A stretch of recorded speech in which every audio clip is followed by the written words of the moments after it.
Waalaikumsalam warahmatullahi wabarakatuh. Halo teman-teman. Hai. Apa kabar nih kalian hari ini? Perkenalkan, nama saya Nabila Nur Azkia. Di sini saya bertugas sebagai moderator. Dalam presentasi kali ini, di sini juga saya ditemani oleh rekan-rekan saya. Ada Destian, ada Sarifatulistya, ada Natasha Bunga, ada Ungu Raya, dan ada Afira. Mari kita langsung aja ke materinya. Adalah sultan dua pertempuran dan pahlawan nasional Indonesia yang terlahir dengan nama Muhammad Bakir Lawambasi, Gareng Matawang, Harang Boto Mangapek. Setelah menaiki tahta, ia digelar Sultan Hasanuddin. Setelah meninggal, ia digelar Tumanangga.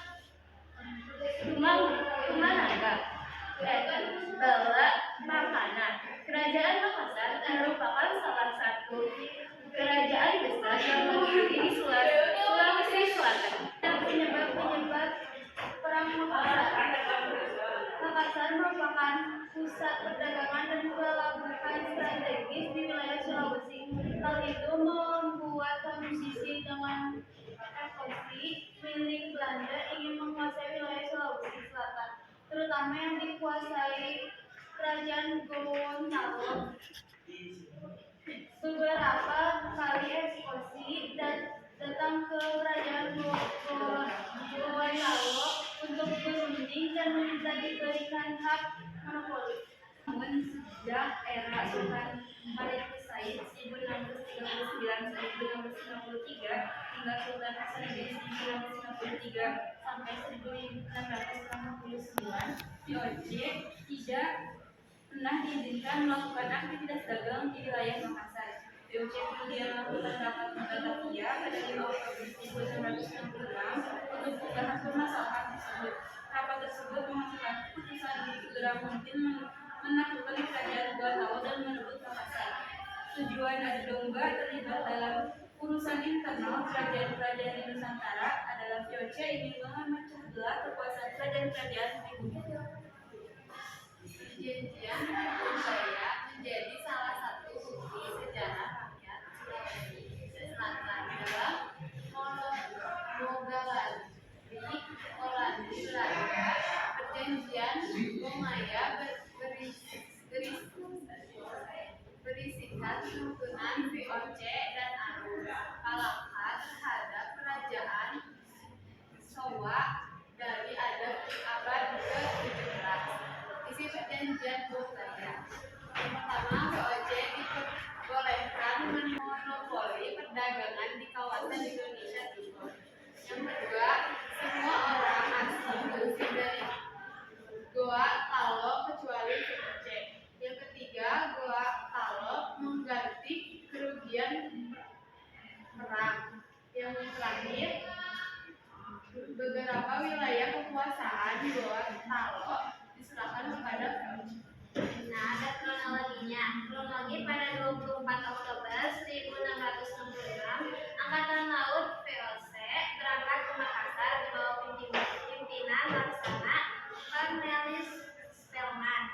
VOC tiba di depan Banteng Somba Apu pada 15 Desember 1666 dengan kekuatan 21 kapal perang serta 600 pasukan. Jadi sekian materi yang bisa kita sampaikan tentang perang Makassar. Di sini juga kami membuka sesi tanya jawab. Jika ada yang ingin bertanya, dipersilakan. Sebelumnya perkenalkan, nama saya Alemanda, perwakilan dari kelompok 2. Saya ingin bertanya, siapa sih yang membantu VOC melawan Makassar? Oke, jadi jawabannya itu Arus Palaka, seorang pangeran Bugis yang membantu VOC melawan Makassar. Ada yang mau bertanya lagi?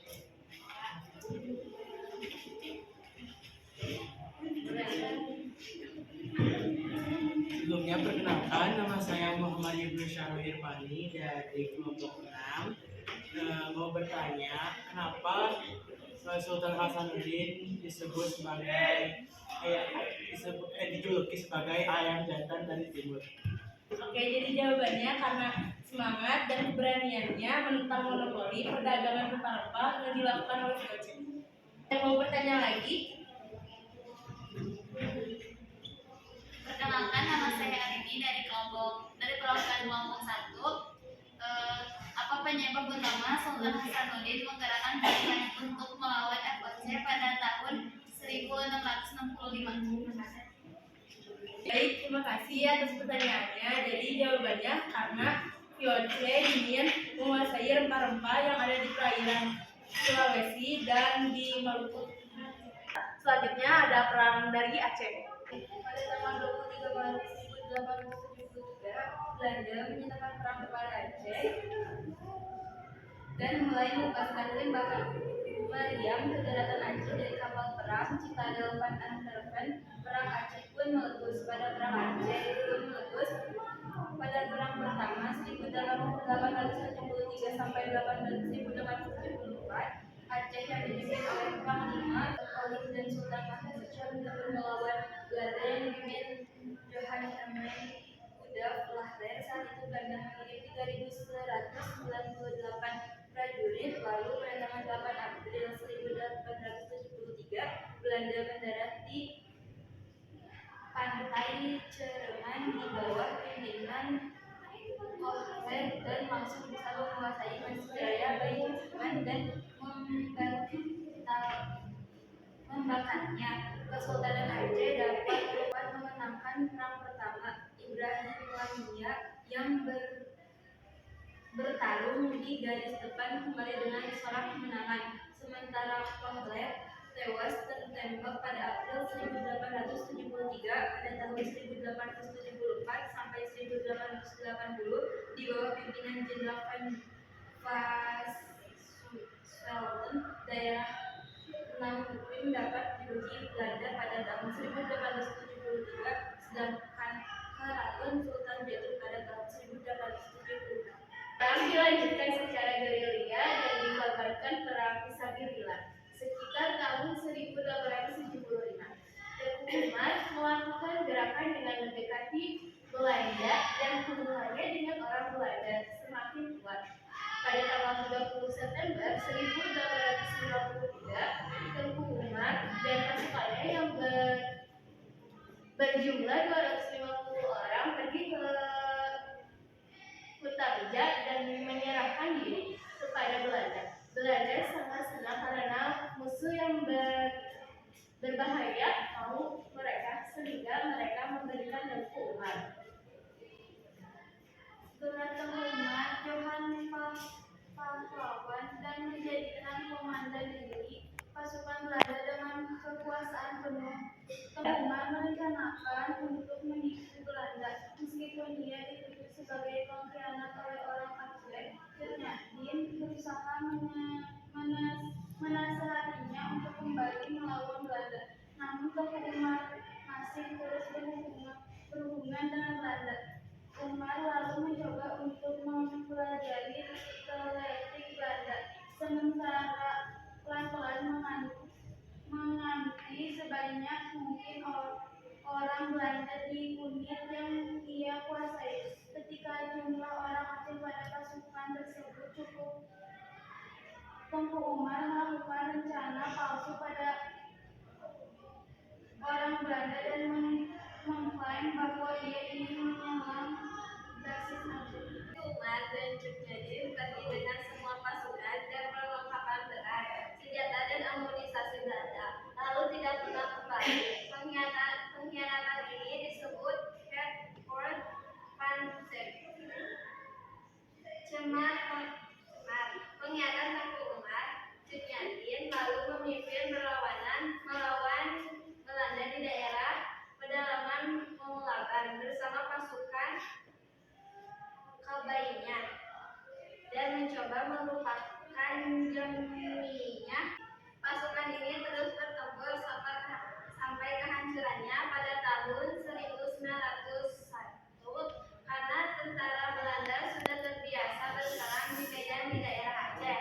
Selain itu, Jum'adin sudah semakin tua, matanya sudah mulai rabun dan ia terkena penyakit encok, dan juga jumlah pasukan terus berkurang serta sulit memperoleh makanan.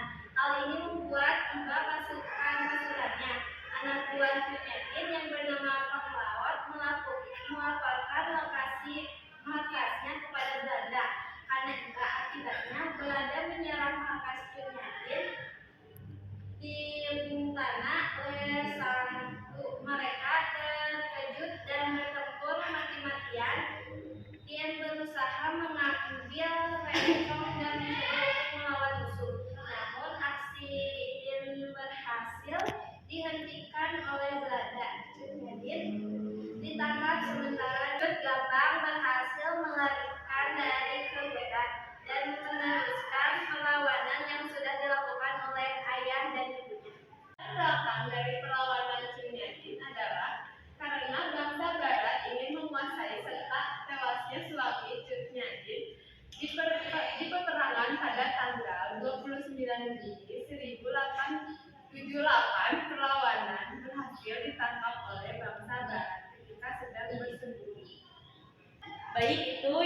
tadi adalah peperangan Aceh. Ada yang mau bertanya tidak tentang perang Aceh? Saya sebelumnya perkenalkan, nama saya Siti Nurcainisi dari kelompok 4. Pertanyaannya, apa saja yang dilakukan oleh Belanda untuk menaklukkan Aceh? Oke, jawabannya yang pertama ada memecah belah masyarakat Aceh, yang kedua ada menghadapi para ulama yang cukup fanatik, yang ketiga ada menghadapi para bangsawan. Terima kasih atas pertanyaannya. Baik, ada yang mau bertanya lagi? Sebelumnya perkenalkan, nama saya Susanti perwakilan dari kelompok 4. Pertanyaannya, apa maksud Baitul Rahman berhasil dilaksanakan? Oke, jadi jawabannya pada tanggal 14 April 1873. Terima kasih. Yang sudah mau mendengarkan presentasi dari kami, kurang lebihnya mohon maaf. Assalamualaikum warahmatullahi wabarakatuh.